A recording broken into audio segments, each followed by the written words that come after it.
Assalamualaikum. Hello to everyone. Welcome to my channel Learn English Easily.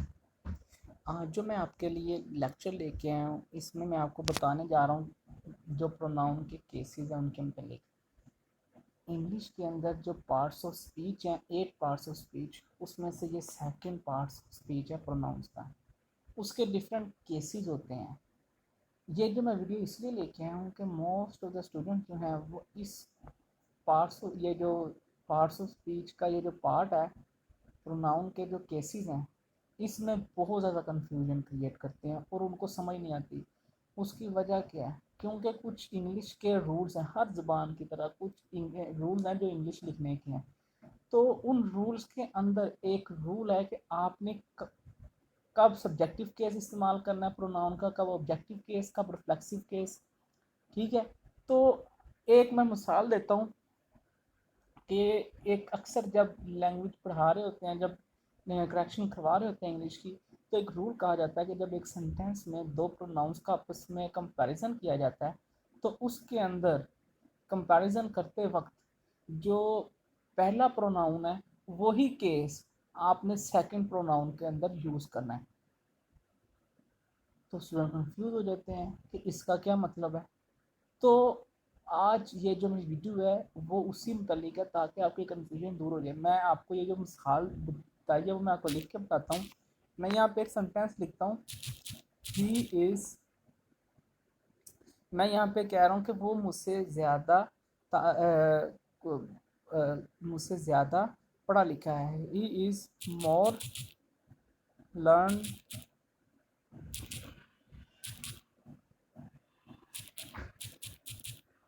Then I. अब यहाँ पे जो यहाँ पे मैंने आई का इस्तेमाल किया उसकी क्या वजह है? यही चीज़ है, यहाँ पे मी नहीं आना। मी क्यों नहीं आना? उसकी एक वजह है और वो यही वजह है जो कि आज मैं सब्जेक्टिव केसेस में बताने वाला हूँ। क्यों? क्योंकि यहाँ पे ये जो मैंने ही इस्तेमाल किया है ये सब्जेक्टिव केस है, तो यहाँ पे जब दूसरा प्रोनाउन आएगा तो उसका भी सब्जेक्टिव केस ही आएगा, मी नहीं आएगा। उसकी वजह क्या है? यहाँ पे जो मी है वो नहीं आएगा बल्कि आए आएगा। उसकी वजह क्या है? उसकी वजह यही है कि शुरू में ही सब्जेक्टिव केस था, मी जो है वो आई का ऑब्जेक्टिव केस है। तो ये अब चीज़ें देखें, आपके मुझे पक्का यकीन है कि कन्फ्यूजन क्रिएट हो गई है। क्या ये सर कही जा रहे हैं कभी ही ऑब्जेक्टिव केस ही है, मी है ऑब्जेक्टिव केस, और ये क्या सब कुछ है। तो स्टूडेंट्स यही चीज़ें मैं आज आपको बताने जा रहा हूँ।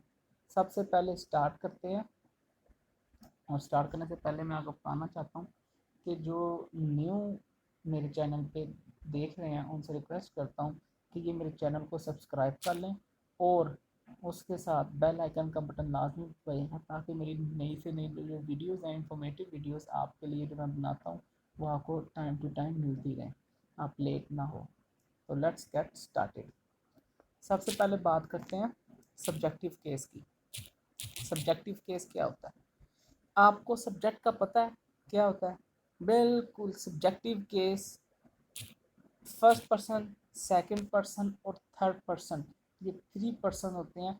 अब इनके ये क्या होते हैं, ये अगर आपको नहीं पता तो ये फिर मैं आपको एक अलग वीडियो में समझा दूंगा। लेकिन यहाँ पे जो है वो बस आप मेरी सुनते जाएं। अगर आपको पता है तो वो वेल एंड गुड, नहीं पता तो फिर आपको मैं मुझे कमेंट करके बता दीजिएगा कि मैं आपको अलग वीडियो में बता दूंगा। ठीक है, अब मैं आपको बताने लगा हूँ कि सब्जेक्टिव केसेस कौन से हैं। आई, वी, ही, शी, इट। उसके बाद दे,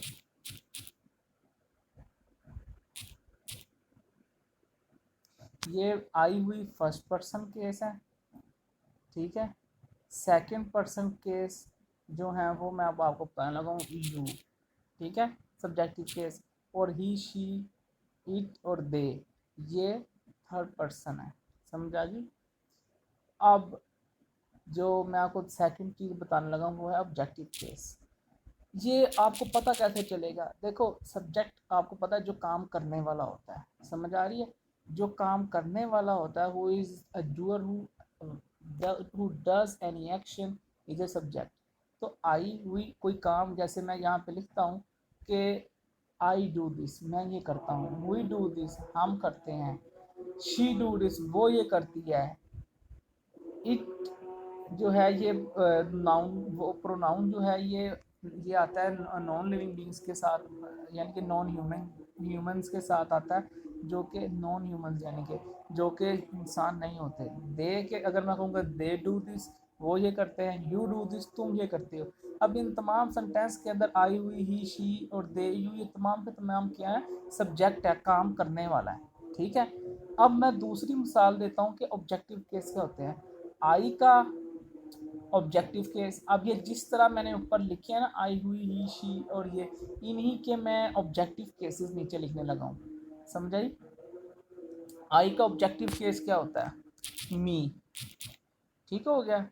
हुई का अस, ही का हिम, शी का हर, इट का इट ही होता है, दे का डैम और यू का भी यू ही होता है। ठीक हो गया। अब मैं मिसाल देता हूँ। फॉर एग्जाम्पल, मैं यहाँ पे एग्जाम्पल देने लगा हूँ। एग्जाम्पल देता हूँ। एग्जाम्पल में मैं सेंटेंस लिखता हूँ कि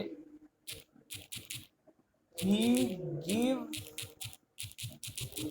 5 रुपीज टू मी। अब यहाँ पे इस सेंटेंस में उसने मुझे 5 रुपए दिए। अब ही जो है ये क्या है, सब्जेक्टिव केस है, और उसने देने वाला है, और मी मुझे। तो मैं, ये मी जो है मुझे, ये क्या है, ऑब्जेक्टिव है। क्यों? क्योंकि ये मुझे पैसे दिए जा रहे हैं। इसी तरह से अगर मैं दूसरा सेंटेंस लिखूं यहाँ पे, हुई आ,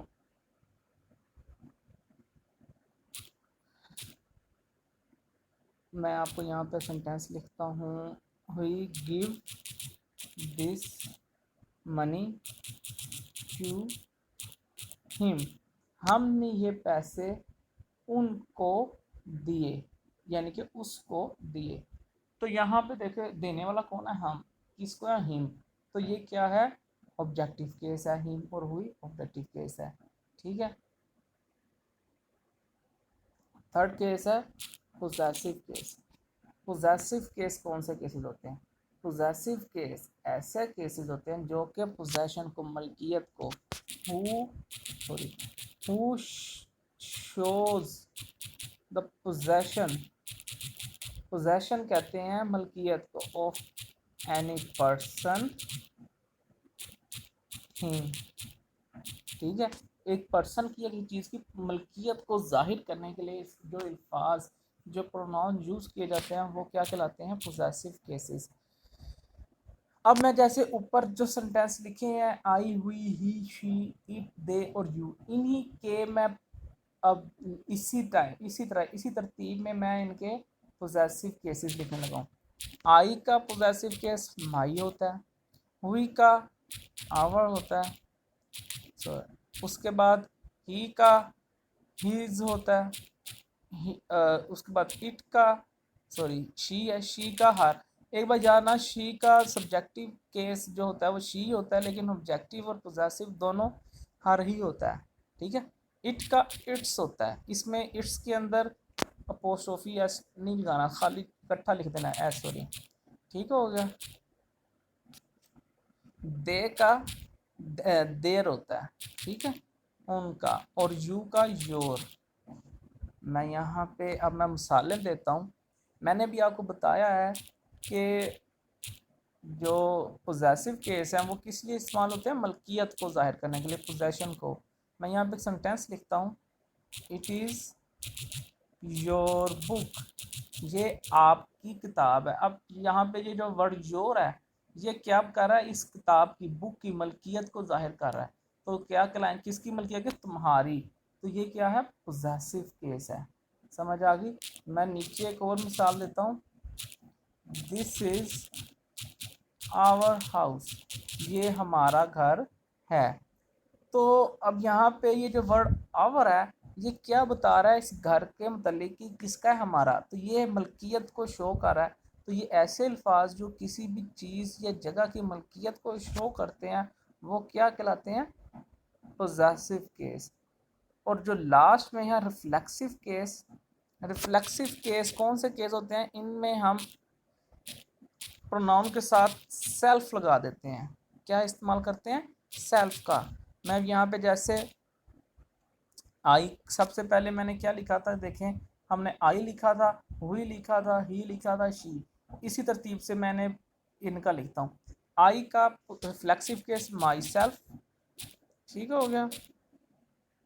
रिफ्लेक्सिव केस होते क्या है मैंने आपको पहले बता दिया है, मैं आपको दोबारा बता रहा हूँ। ऐसे केसेस कि जिनके साथ हम प्रोनाउन, जिनमें प्रोनाउन के साथ हम सेल्फ लगाते हैं, और वो क्या करते हैं, वो किसी भी चीज़ की इंटेंसिफिकेशन को बताते हैं कि उसी ने ही ये काम किया है। मिसाल के तो मैं भी यहाँ पे मैं पहले आपको पॉजिटिव केसेस बता दूँ कौन से, रिफ्लेक्सिव केसेस बता दूँ कौन से होते हैं, उसके बाद फिर मैं नीचे एग्जांपल्स दूंगा, आपको इंशाल्लाह बहुत अच्छे तरीके से समझ आ जाएगी।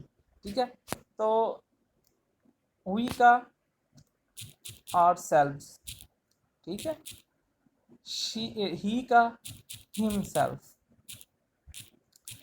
हर सेल्फ, शी का इट सेल्फ, ठीक हो गया। इट का जो रिफ्लेक्सिव केस है, दे का देम सेल्व्स, और उसके बाद यू का योर सेल्फ, ठीक हो गया।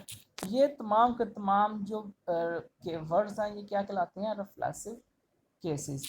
मैं मिसाल देता हूँ, मैंने आगे आपको क्या बताया कि ये ऐसे अल्फाज होते हैं जो कि हम इस्तेमाल करते हैं किसी भी चीज़ के ऊपर बताने के लिए कि उसने ये काम खुद किया है, उसने ये काम खुद किया है। मैं पहली एक मिसाल देता हूँ, he does, he did this work himself, उसने ये काम खुद किया।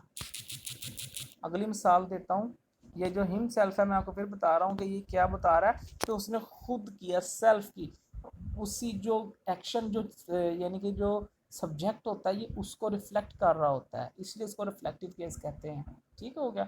अगली मिसाल देता हूँ, we ourselves went there, हम खुद वहाँ गए। आगे मिसाल देता हूँ, शी कुक द फूड, और फूड को मील भी कहते हैं, हर सेल्फ, उसने खुद खाना पकाया। समझ आई। तो ये थे केसेस। इन आई होप कि आपको समझ आ गए हैं। एक क्विक जो है वो रिव्यू कर लेते हैं, तो मैं आपको रिव्यू क्विक करवा देता हूँ।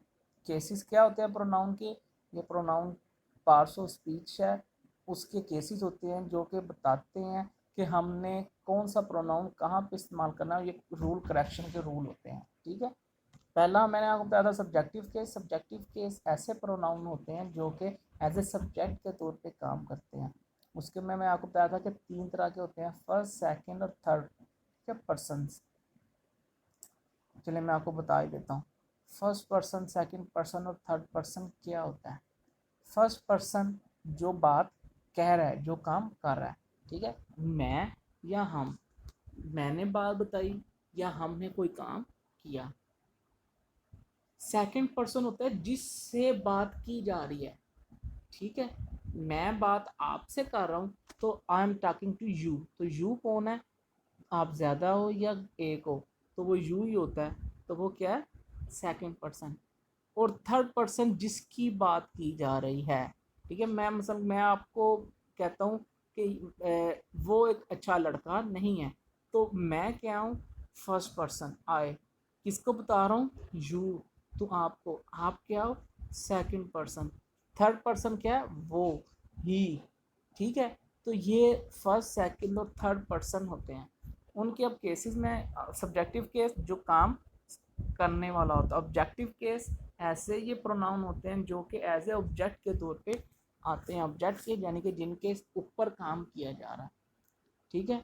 और फिर पोजेसिव केसेस ऐसे केसेस होते हैं जो कि किसी भी चीज़ की मलकियत को जाहिर करते हैं, ठीक है। जो ये मेरी कार है, इट इज़ माई कार, ये आपका घर है, इट इज़ योर हाउस, ये हमारा घर है, इट इज़ आवर होम, ये मेरे पैसे हैं, इट इज़ माई मनी, ठीक है। तो ये सारी ये काम उसका, इट इज़ हर वर्क। तो ये तमाम के तमाम ये जो वर्ड हैं, माई, आवर, हिज, ये तमाम क्या पोजेसिव, क्यों, मलकियत, पोजेशन को शो कर रहे हैं। एंड पे आता है reflexive case. Reflexive case pronouns के साथ जब हम सेल्फ का इस्तेमाल करते हैं तो वो रिफ्लेक्सिव केस होते हैं। इसका मतलब क्या, ये होते क्या हैं, ये रिफ्लेक्ट कर रहे होते हैं, बता रहे होते हैं कि ये जो सब्जेक्ट है उसकी तरफ बात का इशारा कर रहे होते हैं कि ये जो काम करने वाला है, ये उसने जो काम ये किया है, ये उसी ने ही किया है। मैं जैसे नीचे मिसालें भी दी हैं कि ये काम मैंने किया, आई हिमसेल्फ डू दिस, वो ये काम उसने किया, ही हिमसेल्फ डू दिस, ठीक है। Sorry, I myself do this, sorry, I के साथ माई सेल्फ आता है, ठीक है। तो आई होप कि आज की वीडियो आपको समझ आ गई होगी। अगर आपको कोई क्वेश्चन होगा तो आप प्लीज़ कमेंट में मुझसे ज़रूर पूछिएगा, आपको इंशाअल्लाह मैं आपके हर सवाल का जवाब दूँगा।